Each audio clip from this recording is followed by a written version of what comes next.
Hey, good Tuesday morning. Wow. Where's she been? Hey, good morning. It's Ice Age TV, the internal combustion engine age channel that talks about all my cars and trucks and motorcycles and SUVs. And the kid went to an early workout. Wow. Yes, that's impressive. She had a very long, busy day yesterday. So, wow, how about that? The young girl has been out and about early this morning, and I didn't even know she left with that noisy car of hers. Wow, what a nice morning, overcast. It's cooled down a little bit. Yeah, the distraction's already begun because the kid went to the gym early. Wow, a trooper, right? That's a trooper there.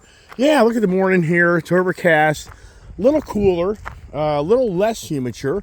Supposed to have possible rain throughout the day, which we desperately need here for all the trees that are so needing the water, needing the thirst. And for me, the guy that's planted so many trees on the property here over the years and lost trees, it's such the bummer if I lose any more. And that does happen. This one tree here in the center of the circle, I really need to get water to that. I watered him here with my tractor and bucket, if you saw that. Creativity the other week. And so here we are going over to the shop as we adventure over on this nice Tuesday morning. Or is it? American flag look, the Chevy look, good old American pie. Yes, I'm dressed up as a good old American boy. Venture over to the Iceman's Cave, the camper, the adventures. And as always, it's a challenge on a YouTube channel to bring content to intrigue you to hit the video button to watch my channel. And it looks like something's been in the garage, the shop. What has been in the garage? I'm sure it's yeah, oh well. Hey, don't do that. Yeah, it just doesn't end. The adventures, right? All right, folks, watch out. What are you guys doing? Oh, it's funny. No, I think he got the whole bag. Yeah, I forgot to get rid of that yesterday. I actually forgot to remove the bag of treats. All right, let's set the troublemakers up in the office just so that I can focus more on the conversations, which you've already heard me talk about the trees. Yesterday, we talked about the lies. Come on, here, Keith. Here, come on, Ginger, come on. We talked about the lies conversations, which that could be an all-day conversation, as many know.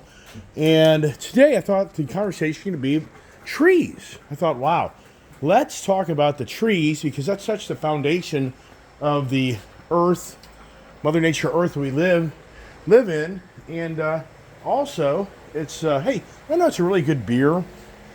It's this beer right here. This is such a great beer. It's a summer shandy. It's a lemonade beer. I love it.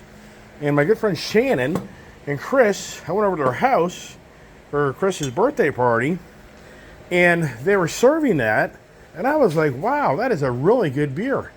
So, and I'm not really a beer drinker, but this is some stuff here that really has excited me, and it's just a really smooth beer. I love it. But my concern is it's only a summertime beer. They're going to end up not making anymore after the summer months go by, which that's too bad. All right, so yeah, the trees. If the trees, you can't see the forest because of the trees, or they can't see the trees because of the forest. What's the old saying there that people are blind because of what they can actually see or understand? So for me, why am I talking about the trees? Well, if you think about it, the trees, it's so incredible how we live in the green agenda more than ever in our lifetime. For those people my age, you know as well as I know, this green agenda is just beyond believable. What's going on in this country and the world, and we all know, and it's all been talked about, that transitioning this green agenda is going to be very, very expensive. But yet, so many people are scratching their head of why everything's gotten so expensive. And this ongoing conversation of the ice age, internal combustion engine age, the love and passion for these vehicles that what so many feel are ruining Mother Nature, but in so many ways, it's the foundation, the life of trees.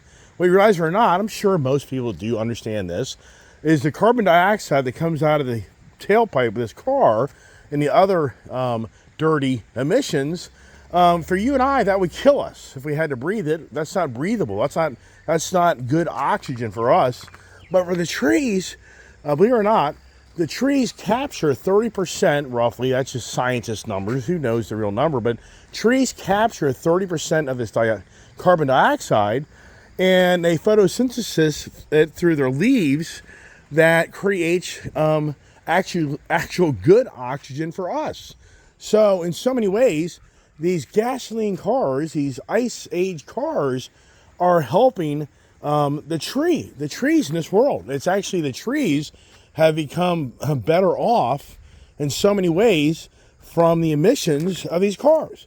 Now, you're not going to hear that conversation much at all about the battery individual that wants to get away from the dirty fuels that these vehicles emit in their position. But I wonder if they understand that for the trees of the world, they really rely on this carbon dioxide to flourish. And I think that's just incredible on how you don't really hear that conversation.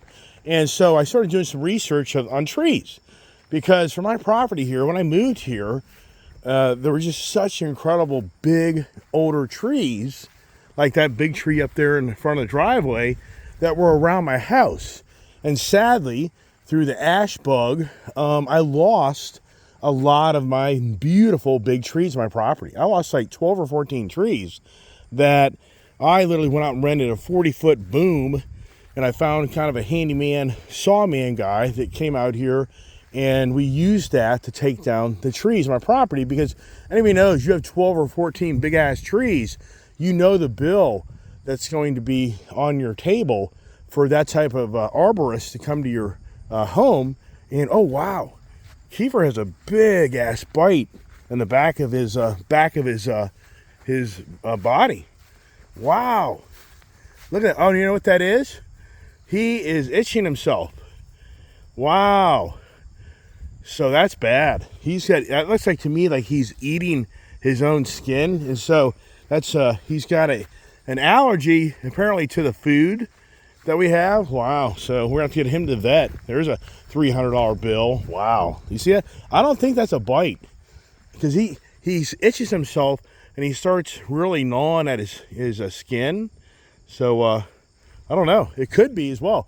For one thing for sure, the veterinarian will definitely tell us if it's a bite. And I'm sure a lot of people watching my channel have had many comments from like Metallica, I think, out there. Sorry if I don't get it right. That, you know, one of your dogs is going to bite one another. That's going to be an expensive dog visit. But for the most part, what's really interesting, when we're not home, it's really weird in the morning, when I'm not around him and he's in the house, the dogs, they're very docile. But then when I come in the house, it turns into protecting the food situation. So it's kind of weird on that relationship because he's now in the house with my other dogs throughout the day. And I don't know, that's very concerning. So back to the tree stories. So for me, I've lost some incredibly older trees. And reading through the history of trees, of the original living organisms of this earth, was the tree on, outside of the water. If you go to the water organisms, microorganisms, whatever, that's all, biology and all other stuff. But it's like in California, Utah, Nevada, they have like the oldest living tree of like over 4,000 years. That's like a pine tree. Some people that live out west may know the tree that I'm speaking of. But when you look at trees, once again, to me, it so correlates to the Ice Age, because the Ice Age, in so many ways, is helping the trees of the world. And the trees are the true foundation of everything involved in mankind. If you look at the history of what trees have done for us, I mean, the basic potter's wheel, which was used for pottery, and you go back to before Christ, you go back BC, 4,000 years ago, and the potter's wheel is believed to be the first round wheel. If you look at the wheel that was developed back in the horse and buggy day, and back in the chariots of the Roman Empire, these are all all wheels made from wood, which came from trees. So you just start looking at trees of what they've done for mankind. It's infinite of what has come from the Mother Nature Earth producing trees that bear fruits for us to eat, create coffees, create walnuts. I mean, you can go through the list of the whole eating, the food chain of what the trees bring: peaches, oranges, apples. I mean, list goes on and on and on of all the things that you benefit from these trees.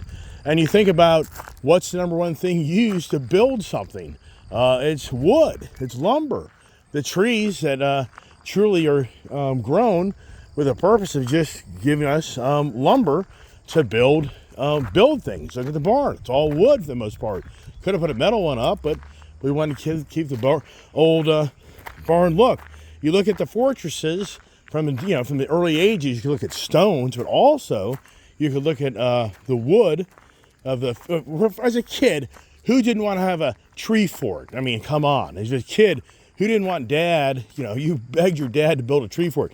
As a kid, how many trees did you climb? And in hindsight, I wish I was an arborist, because I do like working outside, and heights don't scare me.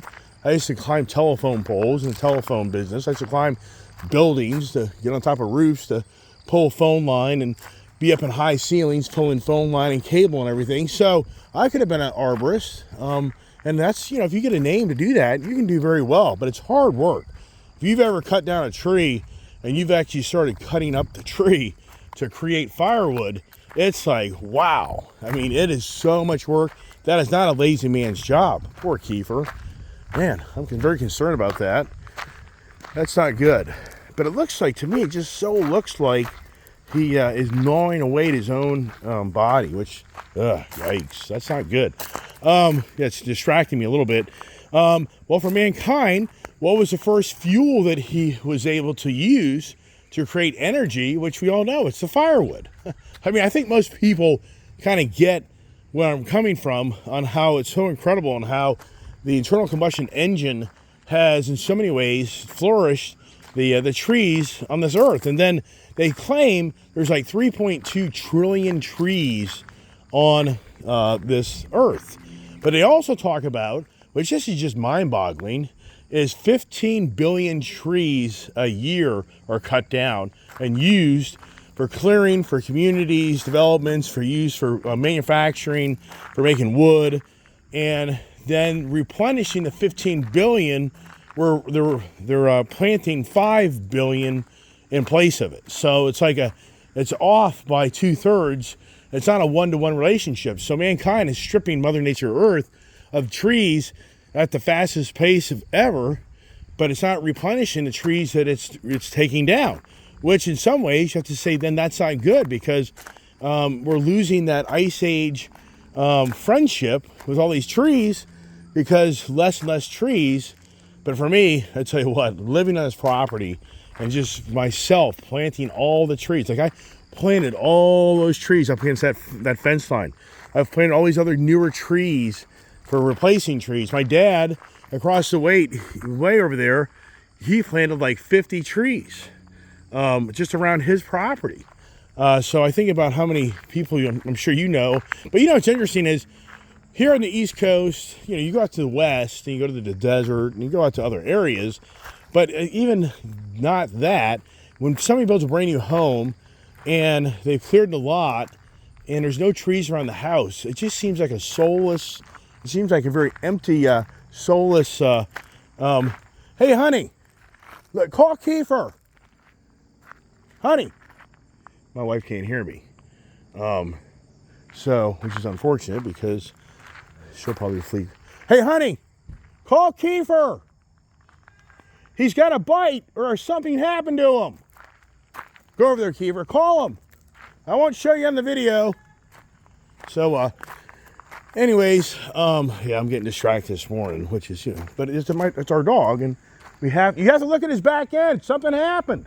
It's severe. You're not on the camera.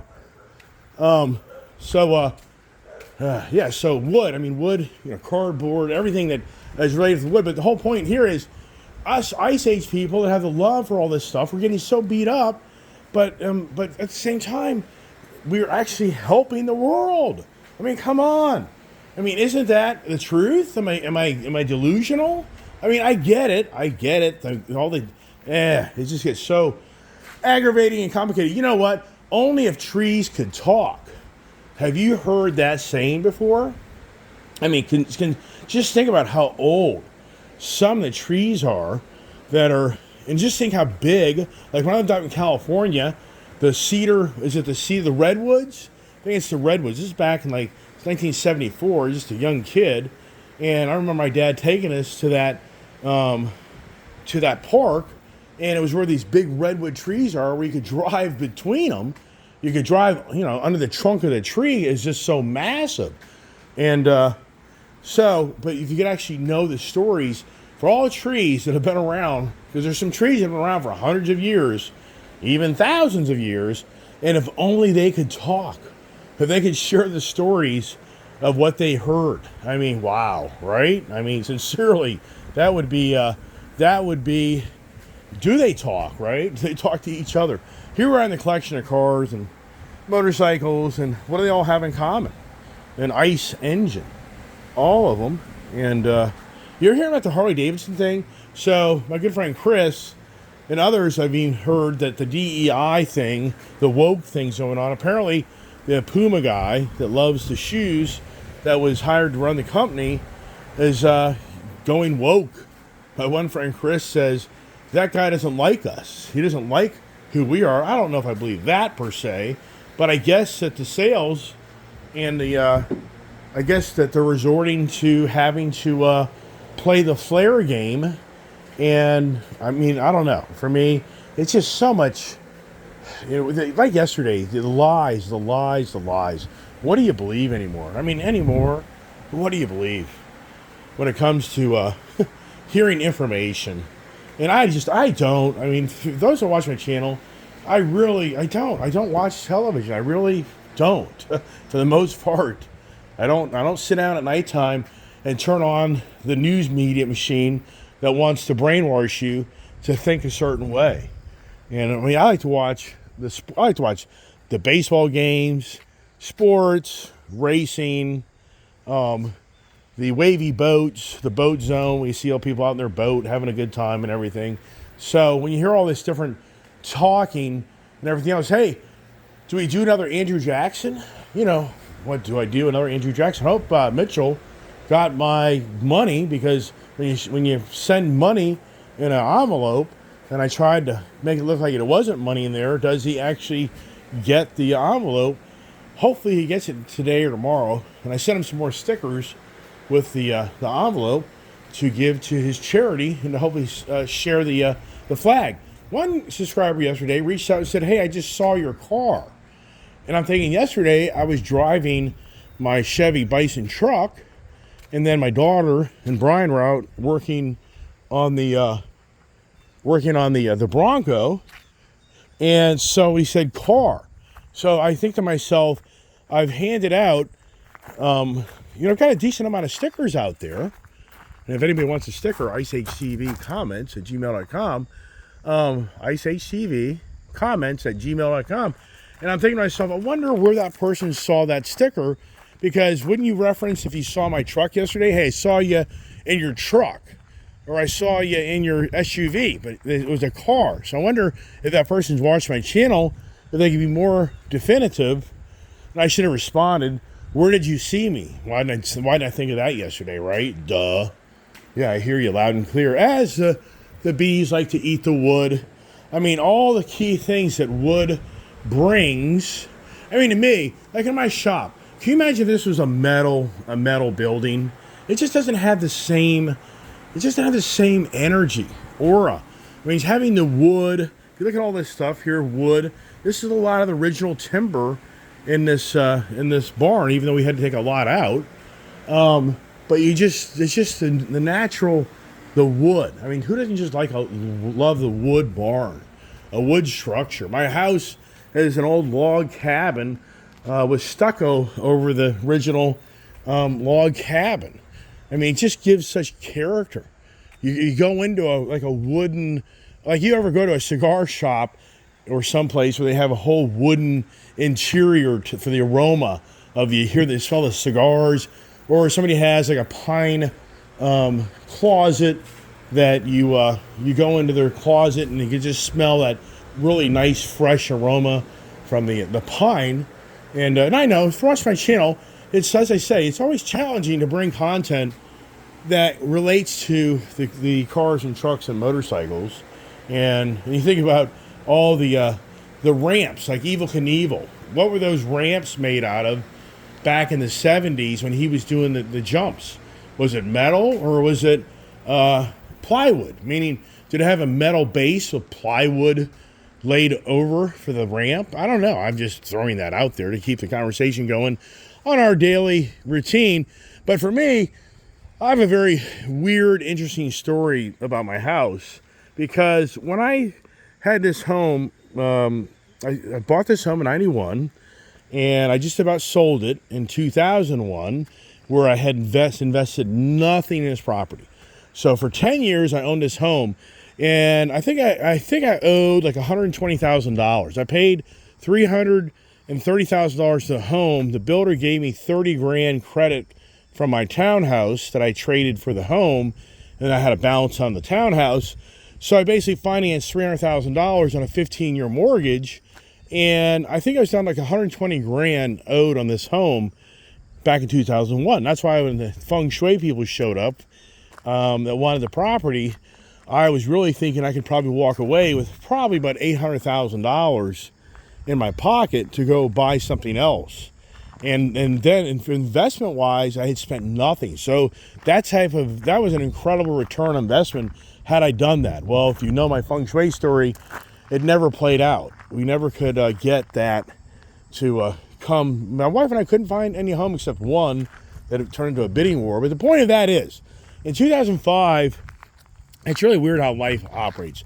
2004, I was down at the local gas station, and I was in my Chevy SS half-ton lowered Silverado truck. Some people may remember that 1500 series Silverado extended cab, where Chevrolet had made it kind of look like a sporty truck, lowered, and it looked sporty, but it wasn't really fast. So I had that truck, and I put 22s on it, and that truck even rode worse after I did that.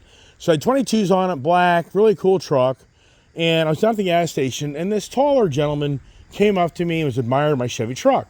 And we started talking. Well, come to find out, he was actually my neighbor. Come to find out, he was actually Joe's father, that Joe who used to work for me that I talked about.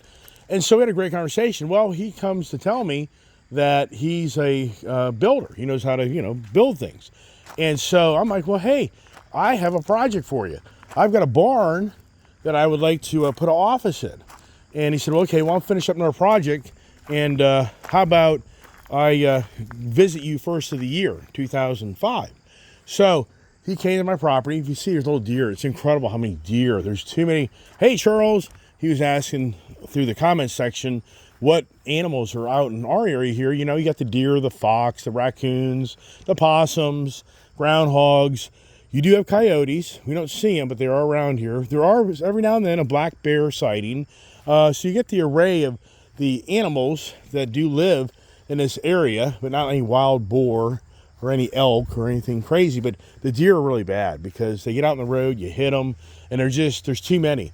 They need to be, that population needs to be downsized, but that gets all mean and, nasty to the Bambi crowd. So anyways, Robert came to my shop, and we designed an office on the upstairs area. So this upstairs area used to not be an office. There used to not be a wall over next to that Camaro. And so I watched his work, and I was very impressed with what he did. So then I said, okay, now you've built my office. And he did it in a really reasonably fast time of doing that, which was impressive because contractors are challenging that way. So then I said, hey, I've got a project for you inside the house.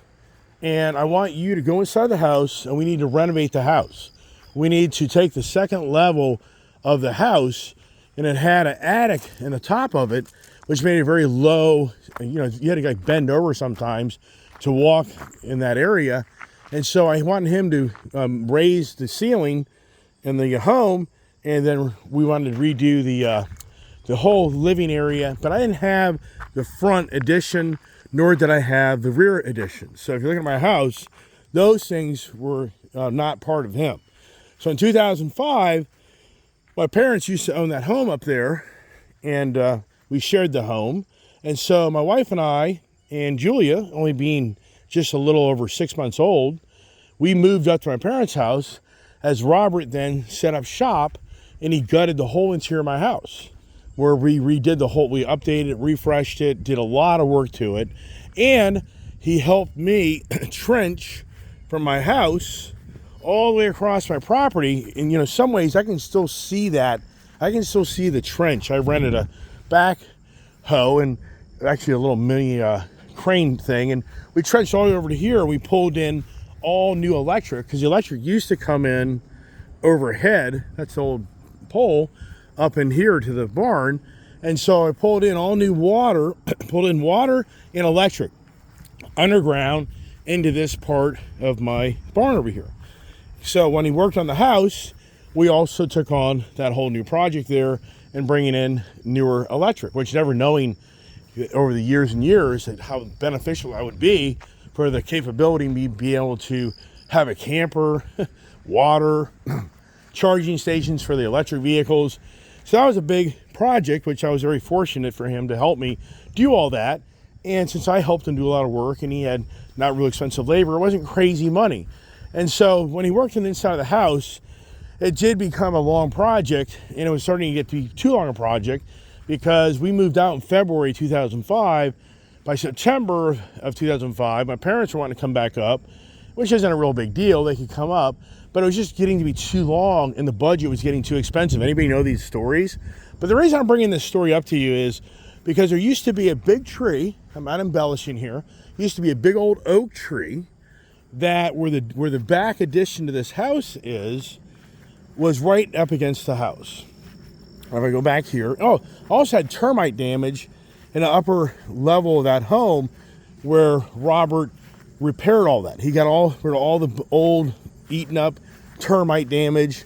And so right where that grill is, that used to be like a little porch, and then to the left of the grill, a little further in, like that second window in, there used to be a big ass tree, kind of like that type of tree there, but an oak, old oak tree, right there next to the house. And so when we were doing the renovating the house, and it was kind of into the late September, October of 2005, Robert and I looked at each other and I said, you know, you just did a really good job redoing my home. I've just spent $100,000, I'm not embellishing on that, of updating this home inside.